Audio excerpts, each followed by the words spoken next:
To DS classes में सभी student का स्वागत है। मैं दीपिका शाहू और आप सभी के लिए लेकर आई हूँ class 8 lesson 10 the balloon man की फुल एक्सरसाइज। तो जो भी बच्चे हमारे चैनल पे न्यू है प्लीज़ चैनल को सब्सक्राइब करना ना भूलें।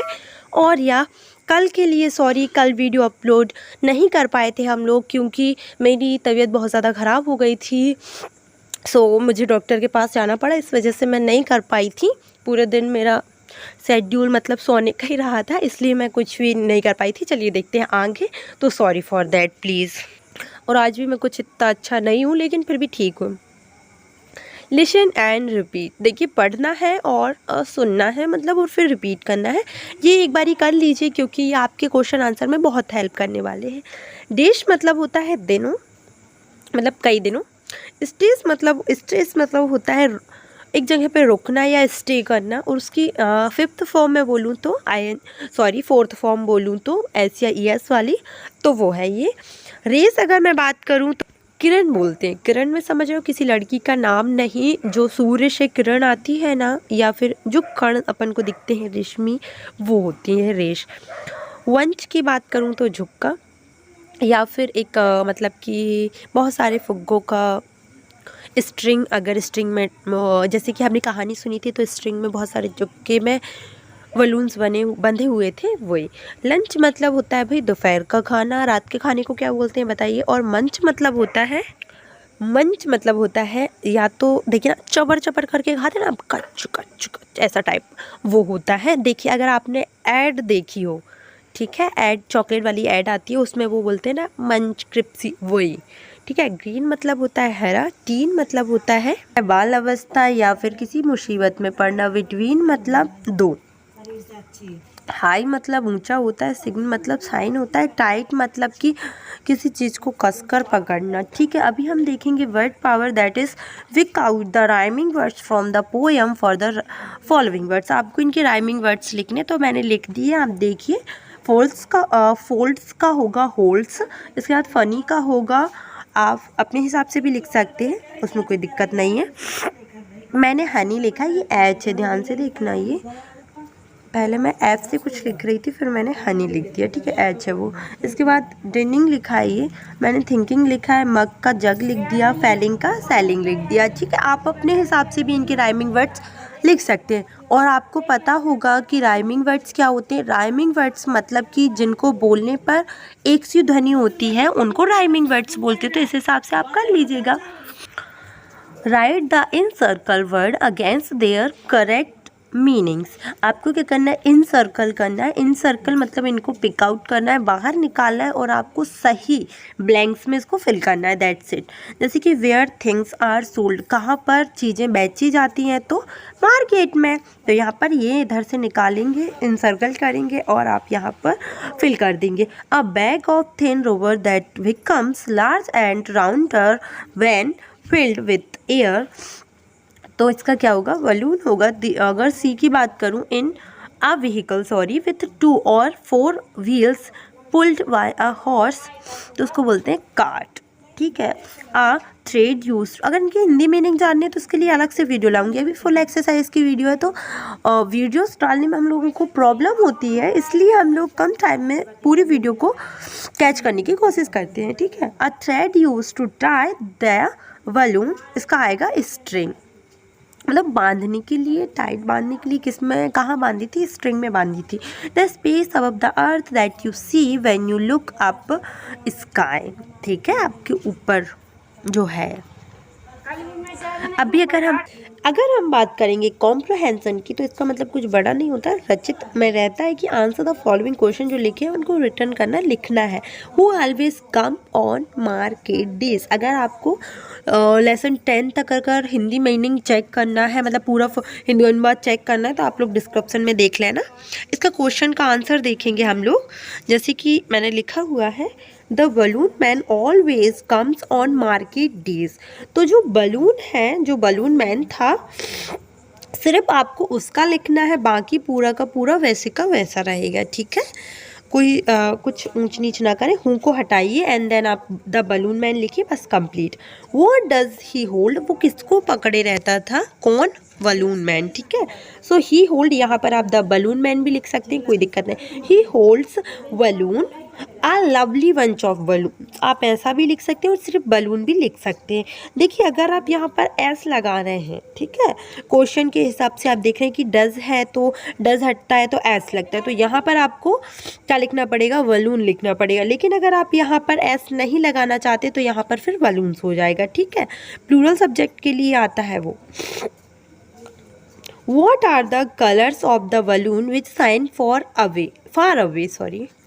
So third question है, the balloons which shines far away are red, purple, blue and green, ठीक है। अगर हम फोर्थ क्वेश्चन की बात करें तो जैसे कि लिखा हुआ है, what do the balloons do when it is a windy day, जब मतलब वाइंड चलती है, हवा चलती है, तो वो कैसे, किसकी आवाज़ कर, टुक टुक की आवाज़ करते थे ना। On a windy day the balloons took took like anything, okay. अभी देखिए बट मतलब आपकी एक उलझन सुलझाते हैं। तो ये जो है ना, ये 2 क्वेश्चन है, आंसर एक ही है, कैसे देखिए। Write any 4 line of this poem and what does the poet say in the third stanza. Third stanza क्या था इस पोएम का, डिस्क्रिप्शन में लिंक दी हुई है, द बलून मैन, उसमें से आप थर्ड स्टैंजा निकालिए बढ़िया, और उसी को आप इसमें भी लिख दीजिए, किसमें, थर्ड क्वेश्चन, वो सॉरी 5th क्वेश्चन में, और इसी को लिख दीजिए आप 6th क्वेश्चन में। मतलब मैंने तो यहाँ पर दूसरा स्टैंजा ले लिया था, लेकिन आपको कौन सा लेना है, ये वाला लेना है, टुक टुक वाला। ये जो है लास्ट स्टैंजा, मैंने इसको ले लिया है, बट आप अलग अलग भी कर सकते हैं, लेकिन क्या रहता है याद करने में दिक्कत आती है ना, तो आप क्या करिए, थर्ड स्टैंजा को 1 2 3 4 लाइन है, और आपको थर्ड क्वेश्चन में मतलब 5th क्वेश्चन में क्या बोला है कि राइट एनी 4 लाइन, आपको 4 लाइन लिखनी, और आपने लिखा है व्हाट डज द पोएट से इन द थर्ड स्टैंजा, इसमें भी आपको थर्ड स्टैंजा लिखना है। तो थर्ड स्टैंजा में 4 लाइन है, तो वही 4 लाइन आप इसमें लिख दीजिए और इसमें भी वही लिख दीजिए, सिंपल। ये आपको एक पैसेज दिया है, read the following passage carefully, ठीक है।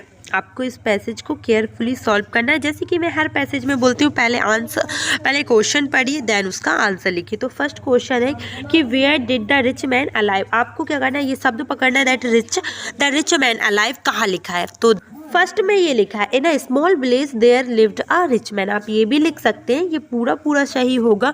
अगर आपको थोड़ा सा इम्प्रेसिव बनाना है, मतलब आपको फुल मार्क्स मिले, वैसे तो फुल मार्क्स इसमें भी मिलेंगे, लेकिन और टीचर को प्रभावित करना है कि वो आँख बंद करके भी कॉपी चेक कर दे, समझ रहे हैं। तो आप लिखिएगा कि द रिच मैन लिव्ड, आपने क्या लिखा, यहाँ पर डी लगा दिया, lived in a small village, ठीक है। बस बोलने का तरीका रहता है, जैसे मैं बोलूँ कि एक छोटा सा गांव था जहाँ पर एक अमीर व्यक्ति रहता था, और अगर मैं बोलूँ कि एक अमीर व्यक्ति छोटे से गांव में रहता था, simple. What did the deep friend go to visit the rich man, तो इसका आंसर क्या होगा भाई, बड़ा सिंपल आंसर है।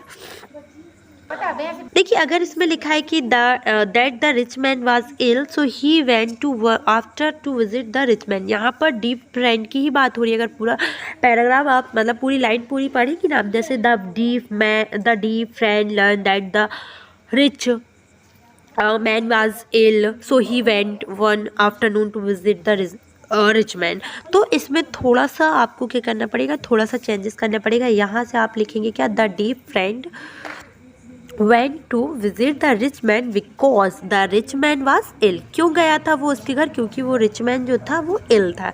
आपको इतना इसी में से लेना है, बाकी पूरा क्वेश्चन में मिल जाएगा बिकॉज करके, ठीक है। अभी अगर हम फिल इन द ब्लैंक्स की बात करते हैं तो द मैन वाज इल, वो कौन, जो देखिए यहीं पर आंसर लिखा हुआ है, the rich man was ill, कौन था, रिच मैन।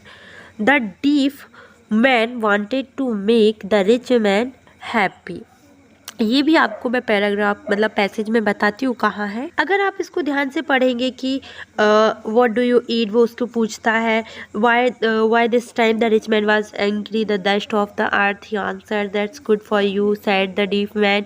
तो यहाँ पर हर चीज़ में जो डीप मैन है उसकी क्या फिक्र समझ आ रही है, फिक्र कर रहा है वो उसकी, तो इसीलिए वो उसको खुश देखना चाहता था, ना कि एंग्री, तो इसका आंसर है हैप्पी।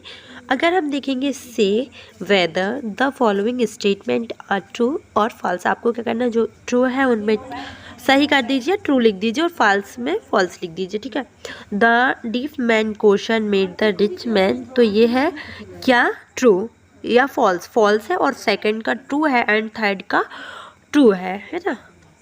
इसके बाद आपको ये खुद से करने के लिए दिया है कि लेट्स डू इट योरसेल्फ करना है आपको, आपके ग्रुप्स में बात करिए और इस चीज़ को सॉल्व करिए। पिक्चर यहाँ लिखा है मेक अ स्क्रैप बुक और an album of picture of थिक्स different shapes of balloon sold in the fair and you have visit write the name of the things and the colours of the balloon in your notebook. आपको बस क्या करना है कि बहुत सारे shape में बलून को करना है, मतलब लेना है और बेचना है मेले में, और उसके बाद आपको वहाँ पर विजिट भी करना है और आपको नाम भी लिखने उन चीज़ों के, और आपको उन बलूनों के भी नाम लिखने अपनी नोटबुक में। दैट्स इट, है ना।